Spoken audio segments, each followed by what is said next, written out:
tere, mina olen Maardus Pedaste, Tartu Ülikooli tehnoloogiahariduse professor ja haridusteaduse doktoriõppekava programmijuht. Juba paar aastat oleme koostöös Tallinna Ülikooliga korraldanud haridusteaduse doktoriõppe eelkooli. Eelkooli eesmärgiks on olnud ja on ka käesoleval aastal tutvustada erinevatele huvilistele seda, mida doktoriõpe tähendab, mida uuritakse erinevates doktoriõppeprojektides ja millised võimalused on siis doktoriõppe läbimiseks.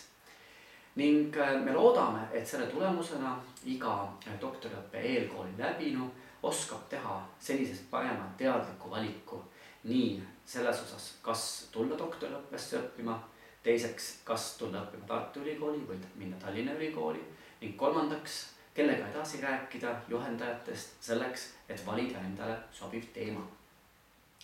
Sissejuhatuseks tahaksin veel rääkida teile lühidalt sellest, et Tartu Ülikoolis meil on avatud käesolevast aastast siis uus haridusteaduse doktoriõppekava, uus programminõukogu moodustatud ning mõnda aega tagasi programminõukogu arutas, et millised võiksid olla laiemad doktoriõppe eesmärgid Tartu Ülikoolis.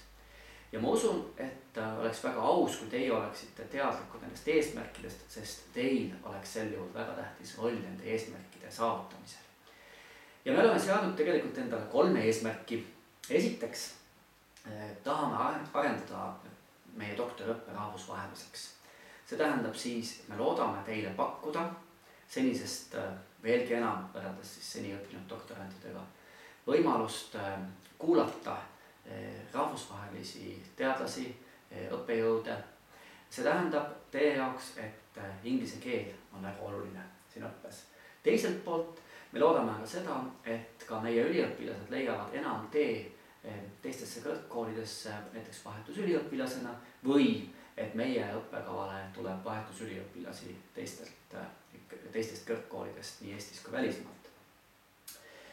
Ja teine eesmärk, mis meil on seatud, on see, et me loodame suurendada meie doktoriõppekaval avatavate õppekohtade arvu. Käesoleval aastal on meie doktoriõppekaval 5 õppekohta. Meie eesmärgiks on seatud aastaks 2020 jõuda 8 õppekohani.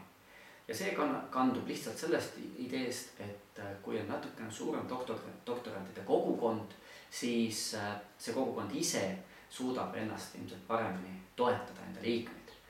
Aga loodame, et kõik teie, kes te nüüd saate sel aastal doktoriõppesse vastu võetud, saate hästi headeks kolleegideks noorte doktorantidega, kes on varem sisse astunud ja kindlasti ka omavahel. Kolmandaks on meie eesmärk suurendada doktoriõppe kaitsmiste arvu aastas vähemalt 5. Täna meil ei ole veel ühtegi sellist aastat olnud, kus ühel aastal Tartu Ülikoolis haridusteadustöös kaitseks 5 doktoranti. Ja üleüldse Eestis on üks tõsine probleem see, et doktorandid kaitsevad haridusteaduse valdkonnas väga pika aja järel, mitte ette nähtud 4 aastaga. Ja üks nendest meetmetest, mida me olemegi välja mõelnud, et olukorda parandada, ongi seesama eelkooli läbiviimine. Me loodame, et see eelkool annab teile parema lähtepunkti doktoriõpingutega kiireks ja edukaks alustamiseks.